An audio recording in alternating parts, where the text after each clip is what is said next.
Hello students, आज हम कक्षा 10वीं के विज्ञान और प्रौद्योगिकी भाग 2 में हम लोग जो है आपदा प्रबंधन पाठ पढ़ रहे थे। उसके हम स्वाध्याय के प्रश्न देख रहे हैं। इस वीडियो में हम लोग क्वेश्चन नंबर 2 देखेंगे। क्वेश्चन नंबर 2 हमारा क्या दिया हुआ है? टिप्पणी लिखिए। क्या है पहला टिप्पणी? क्या है? आपदा प्रबंधन प्राधिकरण। पहला टिप्पणी है, देखो आपदा प्रबंधन प्राधिकरण क्या है? प्रशासकीय स्तर पर कार्य करता है। आपदा प्रबंधन प्राधिकरण क्या है? राष्ट्रीय स्तर से लेकर ग्राम स्तर तक आपदाओं के नियंत्रण एवं निवारण का कार्य करता है। आपदा आने पर उस पर नियंत्रण तथा उससे उत्पन्न होने वाली समस्याओं के निवारण का कार्य आपदा प्राधिकरण द्वारा किया जाता है। राष्ट्रीय आपदा प्राधिकरण के अंतर्गत विभिन्न राज्यों आपदा प्रबंधन प्राधिकरणों का समावेश होता है। इसके प्राधिकरण के अध्यक्ष प्रधानमंत्री होते हैं और इनका अध्यक्ष जो है कभी कभी और राज्य द्वारा जो होता है तो उसके मुख्यमंत्री होते हैं। राज्य आपदा प्रबंधन प्राधिकरण के अंतर्गत जिला आपदा प्रबंधन प्राधिकरण, तहसील आपदा प्राधिकरण, गांव के स्तर की समितियां भी कार्य करती हैं। जिला आपदा प्रबंधन प्राधिकरण का जो अध्यक्ष होता है वो जिलाधिकारी होता है। तहसील का जो होता है उसका अध्यक्ष तहसीलदार होता है और गांव के स्तर पे जो होता है उसका अध्यक्ष गांव के सरपंच होते हैं। इस प्रकार जिला स्तर से लेकर गांव स्तर तक आपदा प्रबंधन प्राधिकरण का कार्य अबाधित रूप से चलता रहता है और प्रत्येक स्तर पर सामाजिक संस्थाएं भी विभिन्न वैज्ञानिक अनुसंधान जैसे मौसम विभाग इनकी सहायता करते रहते हैं।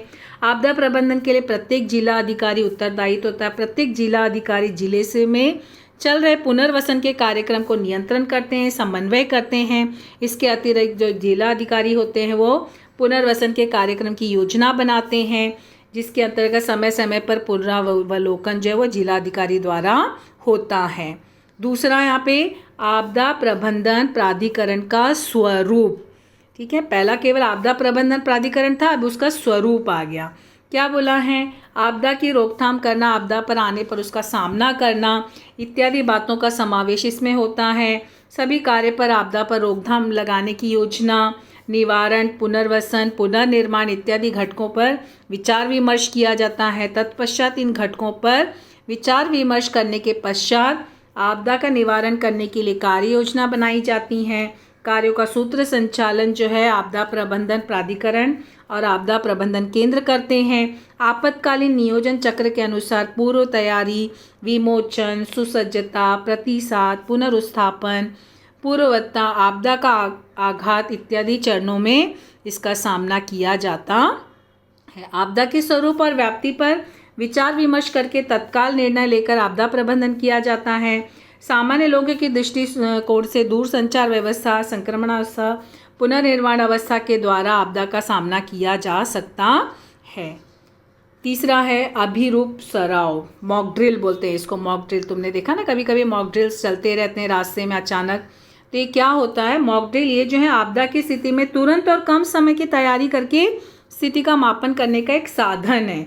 किसी भी आपदा से संबंधित प्रतिसाद प्रक्रिया को जांचने के लिए आपदा आने के पश्चात स्थिति का आभासी संचालन करते हैं। फिर यहाँ पर आपदा निवारण के लिए नियोजन अनुसार कई विभिन्न कृतियाँ सफल होंगी या नहीं देखने के लिए, मतलब कि व्यक्ति उनको दी गई कृति करते हैं। आपदा निवारण के लिए निर्माण की गई यंत्रणा कितनी सक्षम है यह देख सकते हैं। मॉक ड्रिल से सब जानकारी मिलती है ना। फिर यहाँ पे अग्निशामक विभाग के जवान द्वारा आग लगना इस आपदा पर आधारित बचाव कार्य का अभिरूप सराव अनेक विद्यालय में लिया जाता है। इसे आग बुझाने संबंधी, मंजिल पर लटके नागरिकों को बाहर निकालने के लिए, कपड़ों में आग लगे नागरिकों को कैसे बचाया जाए, सब कृति दिखाई जाती है। उसी प्रकार आग के प्रभाव से कपड़े के जलने पर कृति दिखाई जाती है। पुलिस विभाग और विभिन्न स्वयंसेवी संस्थाओं द्वारा ये उपक्रम चलाए जाते हैं। मॉक ड्रिल्स हमेशा होते रहते हैं इनके द्वारा। आपदा प्रबंधन कानून 2005 में आपदा प्रबंधन कानून बनाया गया। क्या है? भारत सरकार ने वर्ष 2005 में आपदा प्रबंधन कानून पारित किया, जिसके अनुसार आपदाग्रस्त लोगों को तत्काल मदद दी जाती है। जान माल, आर्थिक नुकसान से पीड़ित लोगों को मानवता के आधार पर सहायता देकर पुनर्वसन किया जाता है। आपदा प्रबंधन कानून जो है वह अनुसार राष्ट्रीय आपदा प्रतिसाद दल की स्थापना की गई। इस दल में मुख्य कार्यालय दिल्ली में स्थित है।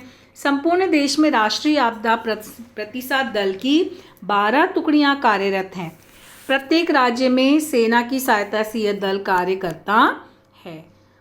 महाराष्ट्र में केंद्रीय आरक्षित बल के माध्यम से राष्ट्रीय आपदा प्रतिसाद दल कार्यरत हैं। इस दल के जवानों ने देश में आने वाले तूफान, भूस्खलन, चट्टान का खिसकना, इमारत का गिरना जैसे अनेक आपदाओं के निवारण और रक्षा करने का कार्य किया है। तो इस तरह से हमारा जो है क्वेश्चन नंबर 2 कंप्लीट होता है। Thank you.